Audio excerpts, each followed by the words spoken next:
أهلا وسهلا فيكم ببرنامج المسامح كريم. القصة اللي معنا اليوم الآن هي من المغرب، قصة خلاف بين صديقين السبب هو فتاة. مثل دائما الشباب بيتخانقوا على فتاة. رح نعرف كل تفاصيل القصة، ولكن قبل نستقبل صاحب المبادرة عادل فهيم.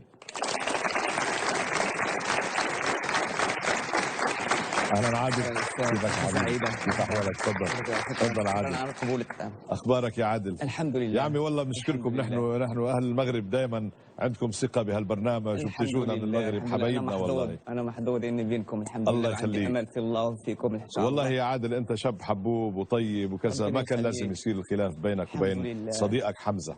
الدنيا ومشاكلها. الخلاف كان على فتاة. حمزه كان خاطب فتاة، ولما وعادل هو صديق عمره يعني. لما عرف عادل انه خطب هذه الفتاة، هو كان سامع عنها كلام وسامع انه مش يعني زعل من صديقه وتخانق هو وياه وتشاجر هو وياه. المهم انه مرة شاف هذه الفتاة ماشي مع واحد ثاني غير صديقه. عادل شاف الفتاة الخطيبة ماشي مع غير خطيبها، بقى راح تشاجر معها وقال لها كيف تمشي وانت خطيبة صديقي واخويا. واذ وصل حمزه وشافه هو مع الفتاه، وكانوا ناس قايلين له انه خطيبتك عم تخرج مع حدا ثاني. بقى شك بعادل وصار في شجار بين بعضهم، وقع الخلاف، والخلاف صار عمره 2 سنين. اليوم اجى عادل الى استوديو بده يحاول يرجع صداقته مع صديقه بعد ما كان صديقه ترك خطيبته. طبعا حمزه ترك خطيبته بعد هذا الحادث، بقى شايف حاله انه مذنب وشايف حاله انه تسبب بهالخلاف، ولكن كان هو باعتقاده لمصلحة حمزة، مش هيك؟ اكيد لمصلحة حمزة. انت كنت ملاقي انه هذه الفتاة لا تناسب حمزة. انا كنت اتمنى لي يكون مع احسن مرة في الدنيا. نعم. ما نبغيش لي. خبرني شوي، يعني انتم علاقتكم بدأت من انتم صغار؟ الحمد لله، واخا بيناتنا فرق السن كبير في العمر. انا اكبر منه ب 11 عام. نعم. 11 سنة. حمزه مشاعر صديقي، خويا، ولدي. كنبغي كاع الخبره ديالي وتجاربي والمآسي اللي دازوا عليا والحاجات الزوينه اللي دازوا عليا يتعلمها ويعرفها.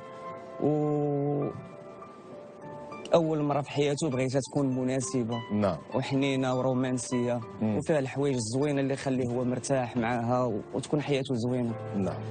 بحكم انا تجاربي اللي فاتت فشلت 3 المرات ما كنتش مع المراه المناسبه وما اختاريتش مزيان وما بغيتش حمزه يطرى ليه داكشي اللي طرى ليه. نعم. فاذا وجدت انتم انه هاي الفتاه غير مناسبه لحمزه. اكيد وحتتعبوا مش منيح. كنشوفها مع بزاف الشبان ومش منضبطه. طيب شو اللي حصل لما وصل حمزه وشافك انت وياها؟ ايه اللي حصل؟ حمزه تقلق. انا شفت اول مره كنشوف ملامح ديال حمزه، ماشي هو حمزه اللي خويا اللي ولدي اللي صاحبي اللي طرف مني. حمزه تقلق لدرجه كنبغي ندوي معاه كيدفعني كيخلينيش نفهمو. انا تقلقت على البنت، شديتها قلت لها قولي كل شيء الحقيقه، قوليها. ما حتى هي ما ساعدتنيش، ما عطاتنيش فرصه ان نتبادل الحقيقه. هي اتهمتك ولا؟ اتهمتني قدام حمزه ما كنعرف حتى شي ولد في علاقه معك. ما كنعرف حتى شي ولد اخر. انا كنعرفك انت، انا جيت لهنايا طلب مني انا زعما.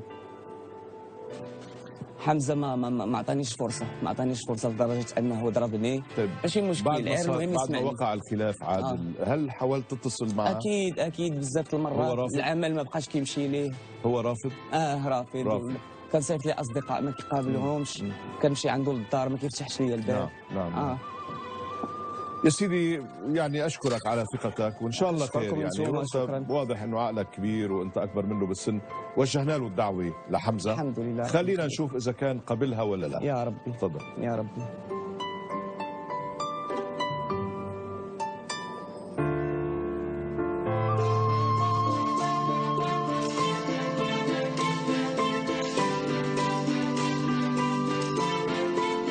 أستاذ جورج، حنا الآن كتواجدوا بمدينة الدار البيضاء وغنمشيو باش غنقلبوا على السيد حمزة حميني باش نسلموه الدعوة ديالو. أجيو معايا نشوفوه واش كاين.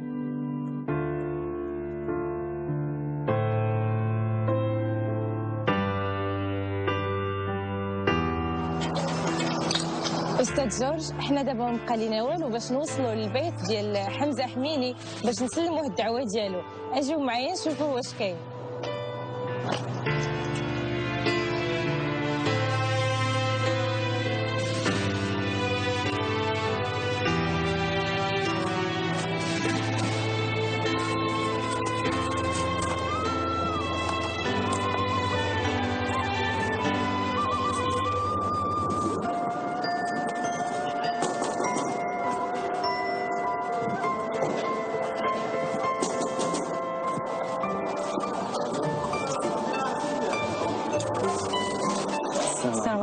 اهلا. السي حمزه حميني. وي 28 سنه. والام ديالك سميتها فاطمه. السي حمزه طلعنا لك واحد الدعوه. ها هي من طرف الاستاذ جورج القرداحي باش تحضر البرنامج ديالو الجديد. مفاجأة حتى تنفسمو غتعرف ان شاء الله. لا ما يمكنش تمشي ان شاء الله مفاجأة. نفتح الدعوة ونبان ان شاء الله يا سيدي شافقة بالدعوة ديالو. ان شاء الله. ان شاء الله. ميرسي.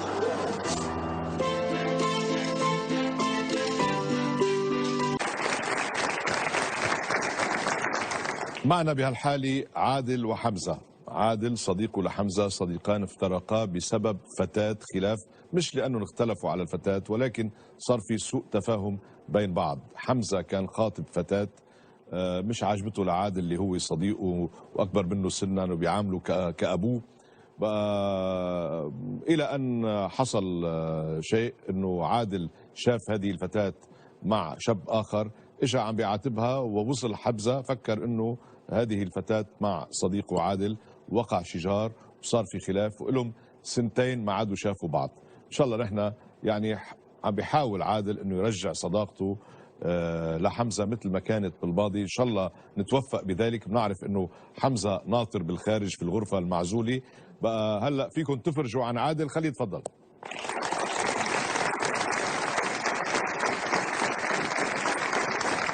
اهلا بحمزه. اهلا يا حبيبي، ازيك؟ كيف احوالك؟ الحمد لله. تفضل تفضل تفضل. اهلا بحمزه. الحمد لله. كنت حاطط نظارات لما شفناك عم تسلمك الرساله.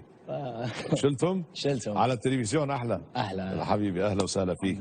شكرا حمزه على مجيئك. الحمد لله. ان شاء الله السفر من المغرب كان جيد وما تعذب. اهلا وميت اهلا فيك. لله. شو بتشتغل حضرتك؟ شو عم تعمل؟ انا بشتغل الان تاجر مع اخي، نعم. ولكن من مهنه مصور تلفزيون. مصور؟ ايوه. عندك موهبه هيك، بتحب التصوير، فيها بحب فن التصوير، هيدي. كل حاجه. تزوجت؟ لا كانت واحد تجربه، ولكن لحد الان تزوجت يعني؟ لا ما تزوجت. ما تزوجت. عاد تجربه ولكن ما تجربة يعني خطوبة فاشلة. خطوبة فاشلة. فاشله. ايه اهلا وسهلا فيك. اهلا وسهلا فيك يا حمزة. لكن الان حمزة الحمد لله. هذا البرنامج اسمه المسامح كريم. انا وسيط خير. حدا بيطلب مني انه ادعو شخص ثالث يعني مثل حضرتك، بقى ادعوه الى استوديو ما بيعرف مين داعيه. بتصور الان انت ترغب انه تشوف من دعاك.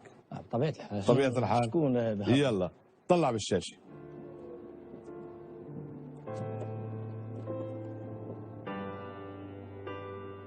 صاحبي هذا.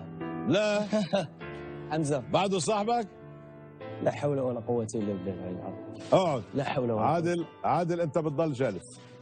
حمزة لا اقعد. شبعني تلهنا، ما فهمتش انا. اسمع حمزة اقعد. خلوني احكي، انا بدي احكي من اول.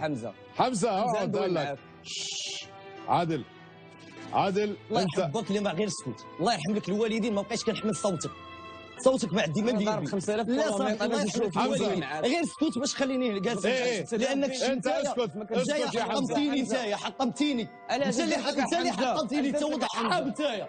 شي انت ولد حرام. حاشا واش شكون ولد الناس نتايا. حاجه خويا حمزه. سير قلب عليها، سير عندها. حمزة سير عندها. لا شي جيت انا باش نقلب عليك. جيت تشوهني، جيت تفضحني. جيت والله عندك تحشم انت. عليك بالله. جيت عندك انت، شوف شحال جيت يا حمزه. حمزة. لا ما جيتي ما والو. نتايا واحد بنادم، انت الشيطان كدير واحد القناع هنايا. اسمعني حرام عليك يا حمزه.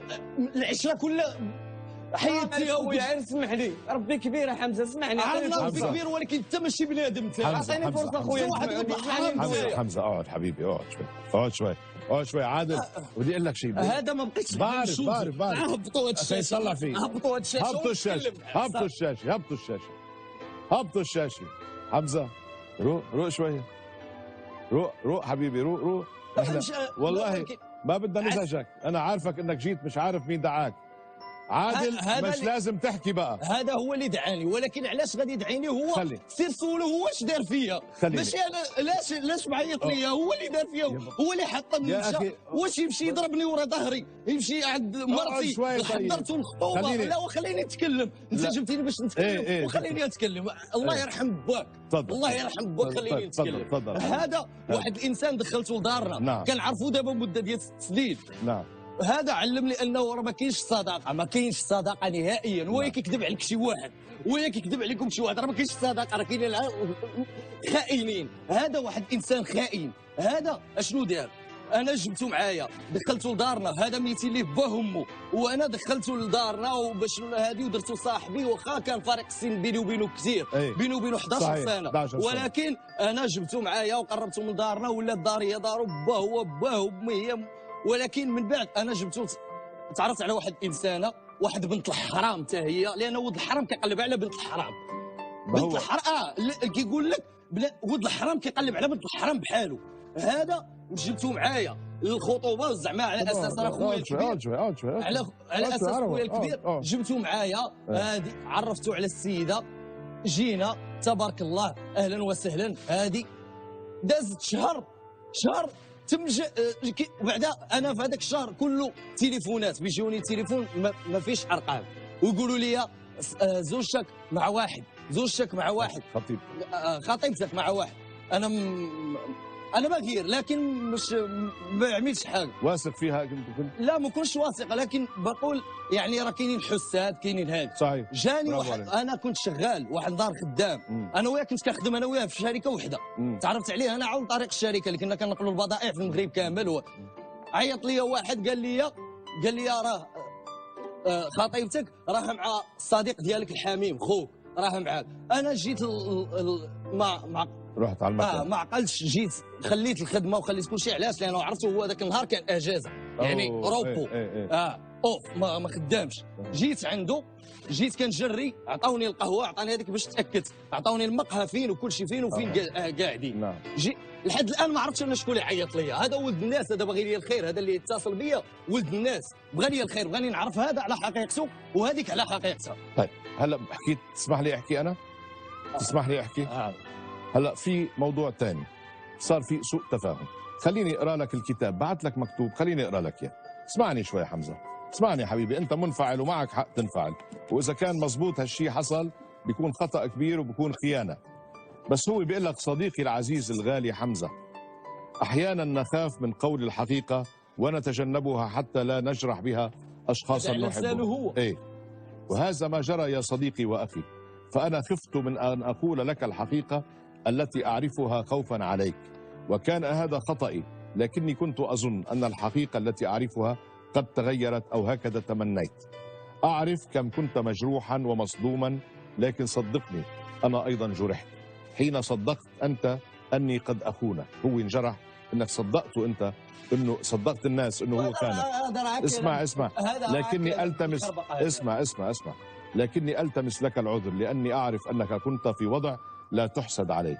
منذ افترقنا يا صديقي وأنا أفتقدك بشدة، يعني مشتاق لك بشدة، وأرغب في استعادة أيامنا وجلساتنا. واليوم وأمام الناس جميعا، اسمع حمزة، اليوم أمام الناس جميعا أطلب منك أن تتذكر صديقك ورفيقك الذي تحبه ويحبك، وأن تدرك أن أمامنا الكثير لنعيشه معا، وكل ما أرجوه منك أن نسامح بعضنا على مكان، وأن تسامحني، والمسامح كريم. هلا خليني أخبرك الخبرية قبل ما هو يحكي، لأنه أنتم مش عم تعرفوا تتفاهموا مع بعض. أنا بقول لك، أنا سمعت كلامه، هو قال لي انه هو ما كانش في ولا علاقه مع البنت ابدا، انما هو كان راح، هو كان زمان، هو ما كتعرفوا كله ديال النساء. خويا هذا السيد زهواني، هذا السيد كاع البنات كيبغي يديهم، ويجي حتى عندي انا خوه يجي يضربني من ظهري، مش البنت بتاعك، ويمشي كاع البنات، هو كيمشي كاع البنات. هذا السيد انا كنعرفه عنده مع البنات، يعني البنات كلهم كيبغيهم، وعنده واحد الملكه كاع البنات يا حمزه خليني احكي انا حبيبي، بس خليني احكي، اسمح لي انت بتريد عادل تسمع شوي؟ اذا بتريد ما تحكي ابدا، واذا بتحكي بتطلع من الاستوديو خلص. حمزه هذا راه خصو يطلع من الاستوديو، هذا راه خصو يمشي بحال هذا، وانا ما بغيتش نبقى. اسمع شوي، خليني اقول لك شيء. القصه وما فيها كما قالوا لي، كان ماشي الاخ، ما كانش ولا كان باله بصديقتك، بس شافها مع واحد ثاني، اجت شاجر. اسمع، ما انت يا اخي روق شوي، انت وصلت كان متشاجر معاها، تخانق معاها. انا لقيتهم قاعدين بتقول لي قاعدين بيتشاجر معاها. هو قال كده، هو جالس بيضحك هو وياها. بيكذب علي. هذا راه كذاب. افتحوا لي افتحوا لي هذا كذاب. افتحوا لي هذا غادي تعرفوا. اسمع والله اذا كذاب راه كنعرفوا 6 انا سنين معك. سنه وقيلا عرفتي 5 دقائق. انا معك. اقعد شوي اقعد شوي، انا معك. خليني احكي معه بس. اسمح لي انا احكي معه. اسمع يا عادل، انت كيف بتقول انه لما وصل حمزه كنت انت تشاجرت مع البنت لانه كانت مع واحد ثاني؟ كيف بيقول لك قاعد تضحك معاها بالقهوه. انا كنضحك معاها غير هو اللي تصور انا كنضحك. واش انا بركه حميميه باش غادي برك ندوي معاها بس ما كنعرفهاش. انا جديتها باش ندوي معاها ونقول لها شنو كاين. بس كنتوا قاعدين بالمقهى. لا كنت تسولي ود الناس. الا بان لك نيت شي واحد ولا كتكذب دابا، حيت انت كتكذب علاش حمزه غنكذب عليك؟ اسمعني ديك الساعه عيط لي قول لي كيما داير فرصه عيط لي قول لي باش نعيط لك تجي انت ونوضح لك كل شيء حمزه. وعلى ما تعرفش تعيط لي انت كذاب انت. كنت غادي نعيط لك حمزه وتوضح لك. علاش ما عيطتيش ليا؟ كنت غنوضح لك كل شيء ونقول لك الكذوب اللي قالت لي هي بان تلاقات كانت مع داك خاينه غير باش تفاري مع العلاقه اللي كانت عندهم القديمه وتبدا معك صفحه جديده. وحق الله يا حمزه هذيك حتى هي بنت الحرام. شوف انا هذيك انا كنقول لها هذيك بنت الحرام. انا صافي انا خديت عقده من الدريات وحتى من الصحاب. انا هذيك ما عمرها تقول لي وانا راه كشيني. بدلت الخدمه على قبلك وبدلت الخدمه على قبلك. بدلت المدينه كلها على قبلك. بدلت التليفون كله حيدت التليفون باش ما تبقاش تتصل بيا. ياك جيتي عند با اش قال لك؟ اش قال لك با ملي جيتي خاف عليك اخويا ملي جيتي عند با. بابا خليني ندوي دابا ولا نمشي في حالاتي. خليني ندوي غير اللحظه اللي نتفرج على عباد الله. واش نجي عندك للدار ونشرح لك كل شيء يا حمزه. جا عليك اخويا. ياك جا عليك. اسمعني كنتي كتعمل سيدي حمزه. اسمعوا شوي حمزه، اسمعوا حبيبي. اقعد بليز اقعد. هو فين جالس يا اخي؟ لا اقعد شوي بليز. اقعد شوي حمزه. اقعد حبيبي خليه يحكي لك. اسمعوا شوي يا عادل، احكي له بهدوء تنفهم عليكم. احكي حمزه اخويا. اسمعني الله يرحم بها الوالدين. وحق الطعام اللي مشاركين اخويا حمزه. انت ما كتعرفش الطعام. انا حمزه اسمعني يا حمزه واسمعني. اسمع. اعطيني فرصه. سمعتك انا اخويا حمزه. اسمعني انت. عاف اخويا الله يخليك ليا. حمزه راه انت غلا من عندي من هذا الشيء كله يا حمزه. انت ما نبغيش نفقدك يا حمزه. اسمعني الحقيقه تبان. واسمع واش انايا انا عمرني كنت كندير شي مخدرات ولا كنشرب ولا شي حاجه. انت سبابي هذا العام وليت كندير كل شيء. واسمح لي ينجيك ليا. لا حيت انت اللي درتي لي. لا تسجيني. واش انت مرا؟ شي انت مرا ماشي راجل. انت شي صداقتنا افضل من هي ومني انا ومن الدنيا كلها. والله خويا حمزه ما عمري نسيت شي حاجه اللي كانت بيني وبينك زوينه. ناكلوا بجوج، نخدموا بجوج، نسافروا بجوج، كل حاجه زوينه كنا نديروها بجوج يا حمزه. راه انت بحال الولدي، راه طرف مني اخويا حمزه. وذاك الفريق السن ماشي كنستغلو انا. زعما انت ما عندكش تجربه وانا عندي تجربه. حاجه اخويا حمزه. عطى الله التجارب وعطى الله البنات. حاجه اخويا انا نموت على قبلك اخويا حمزه نموت. نسيتي شحال علاش كنت عزيز عليك بزاف، حيت ما عمري كبرت فيك اخويا حمزه شي حاجه. كنت واضح معاك بحال الكتاب. كل نهار نعاود لك شنو كان شنو طرا ماضيه مستقبل. كنبغيك يا حمزه وكنحترم فيك المشاعر الزوينه وعارفك كتسنى بنت الناس باش تبدا انت حياتك ورومانسي وكتبغي الخير للناس وليا وكل شيء. ما تجيش تقول لي واش حاجه اخويا حمزه اسمعني انا اسمع واحد الكلمه اخويا حمزه. خويا حمزه اسمع واحد.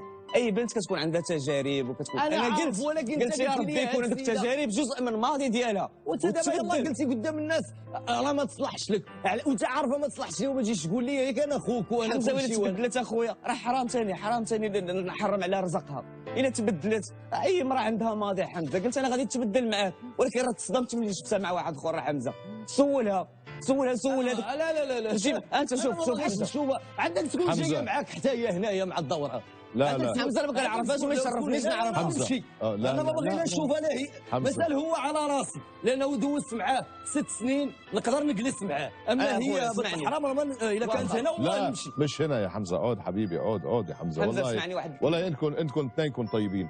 اثنينكم شباب طيبين والله. عم بسمعكم. اسمع يا عادل اسمع. خلص عم بسمعكم انا واثنينكم كلامكم حلو. انت طيب وادمي وانسان خلوق وعندك قلب. ولكن كان الواحد كيستغلها. خليني احكي.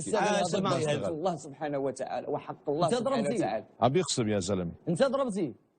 حمزه هرباتو ورجعت عندي قالت لي اسمع قالت لي كنت كنعرفو قبل من حمزه ودابا جيت عنده علاش باش انا ملي جيت نشوفو. ضربتك وما قلتي لي ولاش؟ قلت لك نقول لك ما عطيتينيش فرصه، عرفتي كنتي متعصب بزاف. اول مره شفت وجهك ما عرفتكش يا حمزه، اول مره تسيفتي عليا في وجهك. سمع حمزه كل شيء، خلص روق، خلص روق.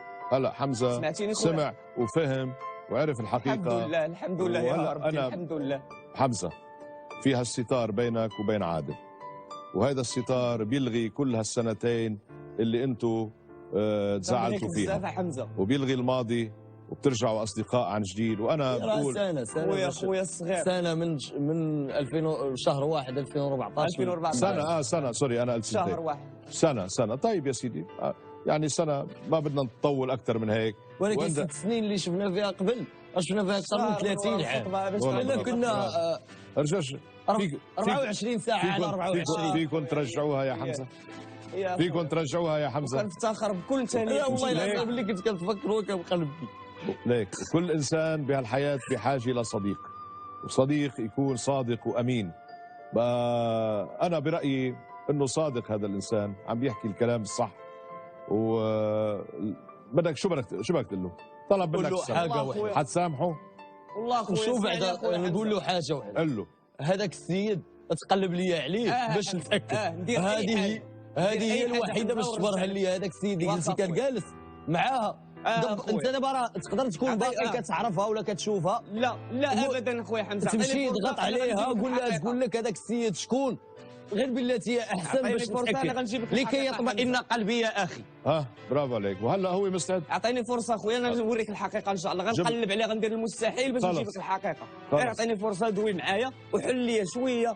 ما قدرتيش تحل الباب حل انا نافذه. يلا بان لي بغيتي الامل. عافا اخويا شو بدك احسن من هيك؟ اعطيني فرصه. والله هذا صديق ما رجعتيش ليا والله تنتحر. وحق الله اخويا رجع صاحبي، رجع خويا، رجع ولدي، رجع ديالي اخويا صاحبي. طيب عافا اخويا. خلاص يا عادل عود خلص. حمزه فرصه اخويا. كل المساله عندك، واقفه القصه على كلمه. اذا قلت المسامح كريم نفتح لك هالستار وبتحضنه وبيحضنك لعادل. حمزه اخويا، حمزه اخويا اعطيني فرصه اخويا، اعطيني فرصه. غتعرف عادل غيرجع لك، وحمزه غيرجع لعادل، وغترجع الصحبه كما كانت والاخوه. شو خليك قاعد. مسامح كريم، قول المسامح كريم، قول على العادل. لحظه يلا افتح.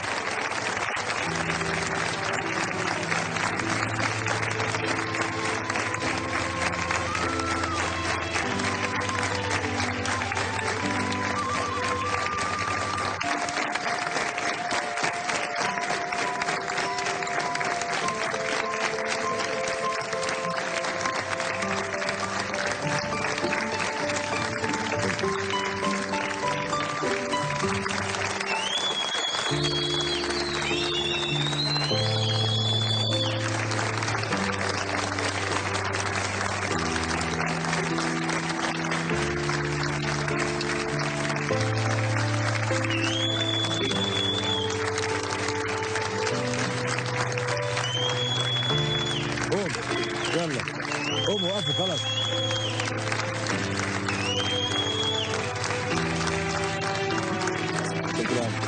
شكرا يا حبيبي، شكرا يا حبيبي.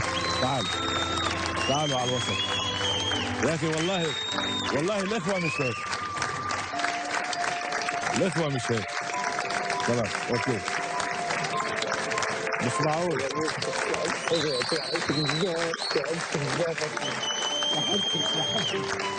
طيب اسمعوا شوي خلص اتركوا بعده متفاجئ. روح حمزه بدك مي؟ هلا بنشرب مي. يلا حمزه مبروك انت واضح انك شاب قلبك طيب، وهذا كمان قلبه طيب واجا وحرام وواسع. ونعم الصديق هنيئا لما بيكون في صداقه هيك. يلا تفضلوا كملوا برا. يلا